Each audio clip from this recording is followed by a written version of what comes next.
সবাইকে আসসালামু আলাইকুম। রাবেয়া 24 এর পক্ষ থেকে সবাইকে শুভেচ্ছা অভিনন্দন। গত পর্বে আমি এই পর্যন্ত দেখে গেছিলাম, হঠাৎ আমি টিউটোরিয়ালটি বিশেষ একটা কারণে আমি রেকর্ডটি অফ করতে হয়েছিল, তার জন্য আন্তরিকভাবে দুঃখিত। যাই হোক, কাজে চলে যাই। এবার দেখুন এইখানে এভারেজ রেখেছিলাম control F9 equal to total কত, টোটাল হচ্ছে 200 ভাগ সাবজেক্ট তাহলে সাবজেক্ট হচ্ছে 3টা 3, তাহলে F9 করলে দেখুন আমাদের চলে আসছে। আমি আপনাদের আগে পূর্ববর্তী টিউটোরিয়ালে বলেছিলাম যে যখন আমার টেবিলের বাইরে কার্সারটা থাকবে, দেখেন আমার ভিউ পর্যন্ত মেনু আছে। যখন আমাদের এই টেবিলের ভিতরে আমাদের কার্সার পয়েন্টটা থাকবে, তখন আর 2টা অপশন আছে। আজকে আমি টেবিলের কাজটা শেষ করব। টেবিলের কাস্টমাইজ করতে হয় সেটা দেখাবো। এবার দেখুন, হেডার রো, এটা লাস্ট কলম, এটার দরকার নেই কোনো। এটা হচ্ছে প্ল্যান টেবিল। এখান থেকে আছে আপনি অনেক রকমের টেবিল সেট করতে পারেন। আবার এখানে অনেক রকমের ডিজাইন দেওয়া আছে, আপনি এভাবে পছন্দ করলে দেখেন এইভাবে শো করবে। আবার আপনি যদি এভাবে পছন্দ করেন এইভাবে শো করতে, অনেক রকমের ডিজাইন আছে। আপনার যেটা ভালো লাগে আপনি সেটা করতে পারেন, আপনার ইচ্ছা। ঠিক আছে, ফার্স্টে আপনি এখানে করে তারপরে আপনি আপনার পছন্দ করার মতো করে দেবেন। আবার যদি বলেন যে না, প্লেন টেবিলই আমার ঠিক আছে, তাহলে আপনি আবার এখান থেকে এইখান থেকে এই যে প্লেন টেবিলের এখানে ক্লিক করতে পারেন। ঠিক আছে, এভাবে করতে পারেন। তারপরে আপনি বর্ডার স্টাইলটা চেঞ্জ করতে পারেন। এই যে আপনি যদি মনে করেন যে আমি এই বর্ডার দিব, তাহলে এটা দিয়ে আপনি ওই বর্ডার সিলেক্ট করে দিলেন, এখান থেকে বর্ডার অল করে দিন, তাহলে দেখুন আপনার এখানে বর্ডার চলে আসছে। এবার যদি মনে করেন যে না, আমি ভিতরে বর্ডার স্টাইলটা যদি মনে করেন যে না, আমি একটু মোটা দেবো, আবার এখান থেকে দেখেন যদি এইভাবে দেবো তাহলে এইভাবেও দিতে পারেন। এই দেখেন, যদি পেন্টে লিখতে চান তাহলে এই যে বর্ডার পেন্টার, এটা দিয়ে লিখতে চাইলে এইভাবে করতে পারেন। দেখুন এইভাবে করতে পারেন। ঠিক আছে, এইভাবে করবেন। এখান থেকে যদি আপনি মনে করেন যে আমার কি পরিমাণ এখানে হবে, মোটা হবে, আপনি এখান থেকে সিলেক্ট করতে পারেন। দেখেন আমার ওটা সিলেক্ট করে দিলে আমার এখানে এভাবে মোটা দেখাচ্ছে।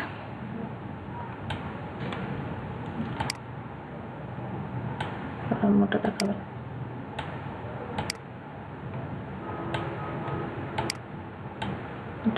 ঠিক আছে, যদি মনে করেন যে এটা এইভাবে করতে হবে, আপনার ওই যে এখান থেকে টপ বর্ডারটা এইভাবে করতে পারেন। এটা আমি আগেই দেখিয়েছিলাম। ঠিক আছে, আবার যদি মনে করেন যে না, আপনি একবারে এক ক্লিকেই ঠিক করবেন, তাহলে আপনি যেখান থেকে বর্ডার অপশানে যে বর্ডার শেডিংয়ে ক্লিক করবেন, করে আপনি এখান থেকে সেটিং করে দেবেন। আপনি কোন বর্ডারটা নিতে চান, ধরুন যে এটা নিতে চান, আপনি এই যে কেমন নিতে চান, তাহলে ধরুন আপনি এটা নিতে চান, তাহলে এখানে অ্যাপ্লাই টু টেবিল, আমি টেবিলের জন্য অ্যাপ্লাই করতেছি। যদি প্যারাগ্রাফ হতো তাহলে সেল হতো, তাহলে টেবিলের জন্য, সেই জন্য আমরা এখানে ওকে করে দেবো।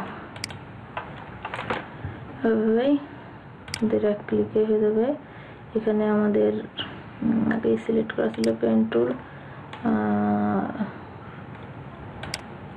সিলেক্ট করেছিল, আমরা স্বাভাবিক চলে আসছি।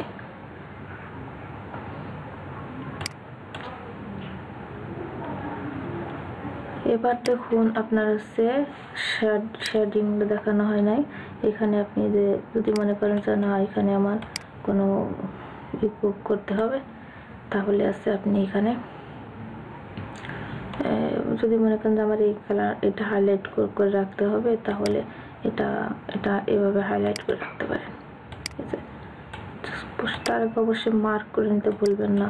এখান থেকে যদি মনে করেন যেন আমার এই কালারটা ভালো লাগতেছে না, এই কালারের ভিতরে পছন্দ হচ্ছে না, তাহলে আপনি এখানে মোর অপশানে যে আপনি এখানে কালার সিলেক্ট করে দেবেন। দেখুন আপনি কীভাবে এখানে যেটা সিলেক্ট করবেন এইভাবে, এটা এইভাবে শো করতেছে। এটা সিলেক্ট করলে এটা এইভাবে দেখাবে, এটা সিলেক্ট করলে এইভাবে দেখাবে, এটা সিলেক্ট করলে এইভাবে দেখাবে, ঠিক আছে। তারপরে এখান থেকে ওকে করে দেবেন। এটা হয়েছে, ঠিক আছে, আন্ডু করে দিচ্ছি। আর যদি মনে করেন যে আমার এখানে কোনো কালার দরকার নাই, তাহলে আপনি এখান থেকে নো কালার করে দিলেন, ঠিক আছে।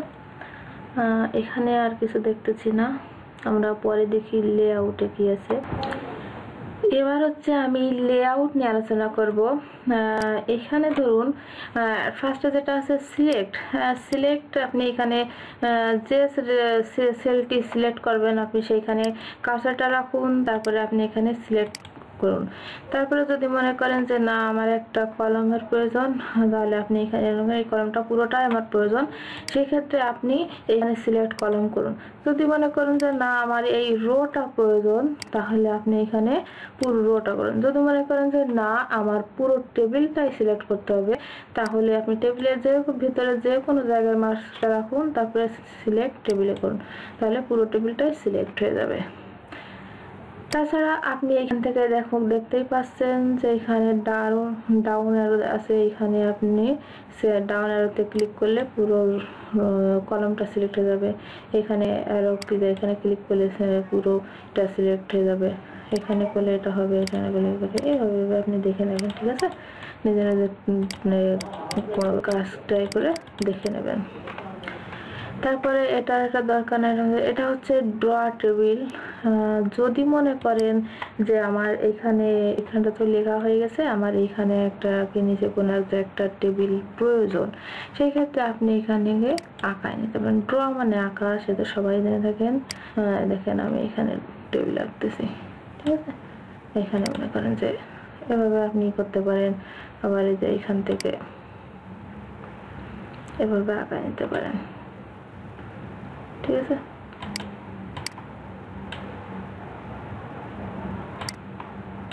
এভাবে আঁকাইতে পারেন।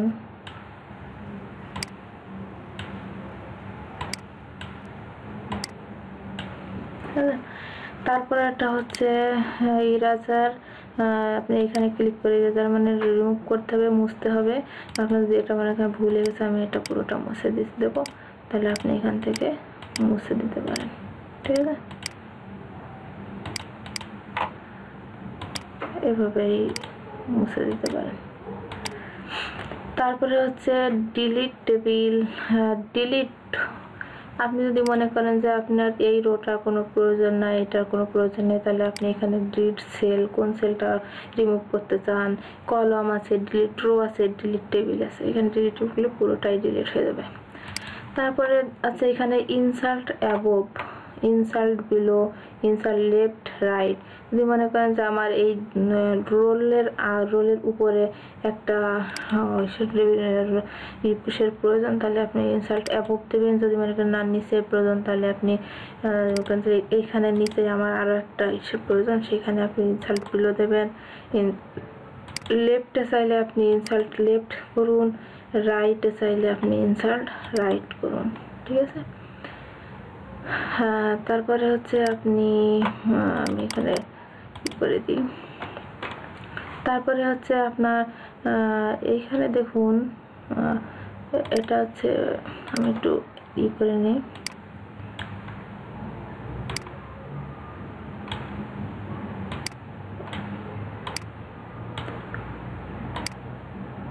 একটু আঁকায় নিই, তাহলে বুঝতে সুবিধা। মার্জিনটা কি, এবার দেখুন মার্জিনটা দেখুন, আমি যখন এক জায়গায় একটা রোতে একটা সেলে যখন মাউসটা রাখেছি, তখন আছে মার্জিনটা ডিসেবল হয়ে গেছে, ঠিক আছে। এটা এনেবল করার জন্য আমার যে কয়টি রো আমার সেলাই মার্জিন করতে চাই সেটা সিলেক্ট করুন। আপনি এখানে ক্লিক করলে মার্জিন হয়ে যাবে, ঠিক আছে। আর যদি মনে করেন এটা আছে স্প্লিট সেল, স্প্লিট সেলটা আছে আপনার আছে দেখুন এখানে ক্লিক করলে আপনি স্প্লিট সেলটা হচ্ছে আপনি মনে করেন যে এখানে আপনার কতগুলো রো কতগুলো কলমের প্রয়োজন, সেই ক্ষেত্রে আপনি এখানে দুইটা মনে করেন যে আমার 3টা কলম আর 2টা রোর প্রয়োজন, তাহলে দেখুন আপনার এখানে এটা করে দেবে। ঠিক আছে, যদি মনে করেন যে না স্প্লিট টেবিলটা দেখালাম না, স্প্লিট সেলটা দেখতে, এবার স্প্লিট টেবিল, এটা যদি স্প্লিট টেবিল সিলেক্ট করি তাহলে এটা ভাগ হয়ে যাবে। ঠিক আছে, দেখেন ভাগ হয়ে গেছে। তারপরে হচ্ছে আপনার তারপরে আছে অটো ফিট। এটা হচ্ছে আপনার এই যে মানে এইখানে টেবিলটা পুরো টেবিলটা সিলেক্ট করলে আপনার এখানে অটো ফিট হয়ে যাবে। আপনার লেখা অটো ফিট আছে এখানে, এখানে আছে অটো ফিট কন্টেন্ট, মানে আপনার লেখার পরে দৈর্ঘ্য প্রস্থ ভিত্তি করে এটা অটো সিলেক্ট হয়ে যাবে। যদি অটো উইন্ডোজ, তাহলে মনে করেন আপনার পুরো পেজটার অনুযায়ী আপনার এখানে অটো ফিট হয়ে যাবে। বিভিন্ন কলম ফিক্সড কলম ওয়েট, আপনার এখানে কলমের অনুযায়ী আপনার এখানে অটো সব সেট হয়ে যাবে। ঠিক আছে, অটো ফিট কন্টেন্ট অনুযায়ী আমার এখানে অটো হয়ে গেছে। ঠিক আছে, যদি কোন পেজ দিলে আমার পেজ অনুযায়ী আমার এটা হয়েছে, যদি ফিক্সড কলম দিই তাহলে আমার কলম অনুযায়ী এটা হয়েছে। ঠিক আছে, এবার মনে করেন যে হাইট আর ওয়েট, এটা হাইট দিলে আপনি যে এখান থেকে বাড়াইতে কমাতে পারেন। কারণ এই টেবিলটা আপনি কতটুকু হাইটই করতে চান আপনি এখান থেকে বাড়াতে কমাতে পারেন। ঠিক আছে, এখন আপনার হচ্ছে অ্যালাইনমেন্টটা ছিল, আমরা যখন ইনসার্টে দেখেছিলাম তখন আমাদের 4 রকমের অ্যালাইনমেন্ট ছিল। ধরুন আপনার এখানে লেখা আছে, মার্জিন করে দিই, ধরুন এখানে লেখা আছে মার্কশিট।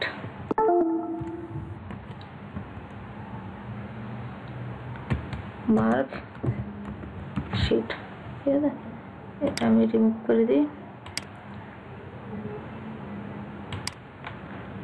এবার দেখুন আপনার এখানে মার্কশিটটা কি আছে, আপনার কোন অ্যালাইনমেন্ট হিসেবে থাকবে। এটা হচ্ছে টপ লেফট, ঠিক আছে, কিংবা আছে এটা আছে টপ সেন্টার, তারপরে আছে টপ রাইট, এটা আছে সেন্টার রাইট, তারপরে সেন্টার প্রপার সেন্টার, এখানে আছে সেন্টার লেফট, আছে এটা হচ্ছে বাটন লেফট। এভাবে আপনি এখানে অনেক রকমের আছে, এটা 9 রকমের আছে, কিন্তু আমরা আগে যখন ইনসার্টে দেখিয়েছিলাম তখন 4 রকমের ছিল। ঠিক আছে, এটা হচ্ছে আপনার ভালো হয় প্রপার সেন্টার করে দিলে সব থেকে বেটার হয়। আপনি টেক্সটটা কোনভাবে সাজাতে পারেন, ডেসক্রিপশন আপনি এইভাবে করতে চান কি আছে, কোনভাবে করতে চান আপনি এখানে আপনার পছন্দ মতো রুচি মতো এটা করে নেবেন। ঠিক আছে, এটা হচ্ছে শর্ট মানে সাজানো, আপনি এখানে শর্ট করতে চান খুব কীভাবে, যদি মনে করেন ছোটোর থেকে বড়, বড়োর থেকে যদি মনে করেন যে আপনি এখানে 78 আছে, 80 আছে, 90 আছে, এটা অবশ্যই শর্ট করা নাই। এখানে নিচেরটা আছে 80, 75, 45। ঠিক আছে, আপনি যদি মনে করেন যে আমি ছোটোর থেকে বড় সাজাবো, বড়োর থেকে সাজাবো, সেই ক্ষেত্রে আপনি এখানে শর্ট করতে পারেন। নাম্বার শর্ট করতে চান, তারপরে আছে কলম কত সেটা করে ব্যস্তকে করে দেবেন। ঠিক আছে, আপনার এখানে শর্ট হয়ে যাবে। তারপরে আছে পেজ কনভার্ট, এটা রিমুভ করে দিই আমি।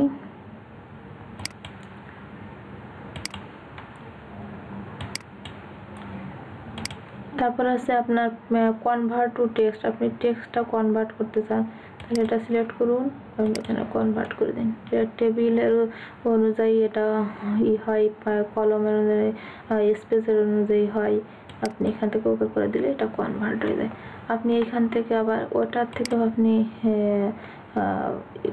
আপনি এখান থেকে আন্ডু করে দিলেও আপনার ব্যাকে ফিরে আসবে, কিংবা আপনি যে ইনসার্টের এখান থেকে ইনসার্টের এখানে এসে দেখেন কনভার্ট টেক্সট টু টেবিল, এখানে করলে আপনার আছে যে কতগুলো রো, এখানে আপনি কতগুলো রো কলমের প্রয়োজন। তারপরে দেখি আমি এখানে আমার 7টাই আছে, আমি 7টা করে দিই, দিয়ে ফিক্স টু অটো, এটা ঠিক আছে। এই ছিল আজকের মতো টেবিলের কাজটা শেষ, কাস্টমাইজ শেষ করলাম। আমি নেক্সট যেটা দেখাবো সেটা হচ্ছে আপনার পিকচার। ঠিক আছে, আশা করি আমাদের সাথেই থাকবেন।